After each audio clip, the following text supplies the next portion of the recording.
At the state capitol today, furious Bay Area residents are fighting back against a plan to change the rules for homeowners with solar power.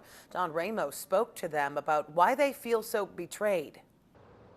The California legislature created the demand for rooftop solar 30 years ago, so they probably shouldn't be surprised that there's opposition now that they're talking about taking some of it away.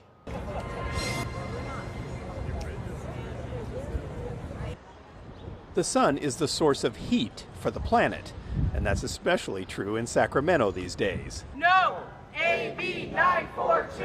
No! AB 942! The solar industry and system owners have not been shy about expressing their views about Assembly Bill 942.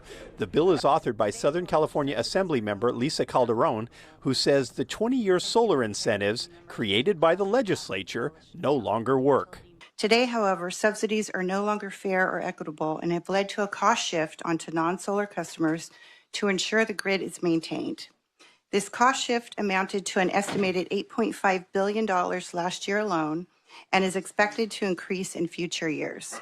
The argument is that early adopters of solar are getting such a high price for the excess energy they produce that they avoid paying for the cost of the grid and PG&E's operation, including the billions of dollars being spent to mitigate wildfires. That leaves those who don't have solar to pay those costs, and Calderon says it's not a small amount. In total, the cost shift onto non-solar customers is roughly 25% of a non-solar customer's energy bill. Well, they're lying. There's a dozen economists that have completely debunked that claim, that somehow solar customers are to blame for high rates. Dave Rosenfeld heads up the Solar Rights Alliance. They say what's being ignored is all the energy that rooftop solar is providing that the big utilities do not have to pay to create. And they're mad as hell that the state is considering breaking a contract with solar owners. It refers to the 20-year terms as a guarantee. That's the CPUC's own words.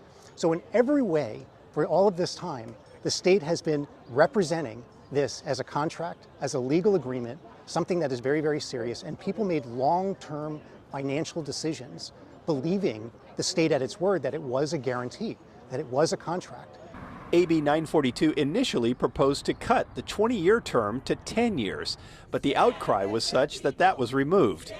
Now the argument is over what happens if someone with a favorable contract sells their home. The current rules say the new owner inherits the previous solar agreement. Under 942, they would get a much lower rate for their energy. Kathy Schiffer considers that a betrayal. And I do want to sell my house in the future, and so this was going to be an addition to my house. It would make it more attractive, and now it won't be that. To me, the whole thing has just kind of fallen apart. The reason to get solar, the financial reason to get solar. Even under the new proposed rules, a solar power system would still be a better deal than no solar at all. The question is how long it would take for the system to pay for itself and how attractive it may be to buyers when it comes time to sell the home. The solar advocates originally planned to protest next week, but they moved it to today. They say the legislation is being fast-tracked and could have been put up for a vote as soon as today.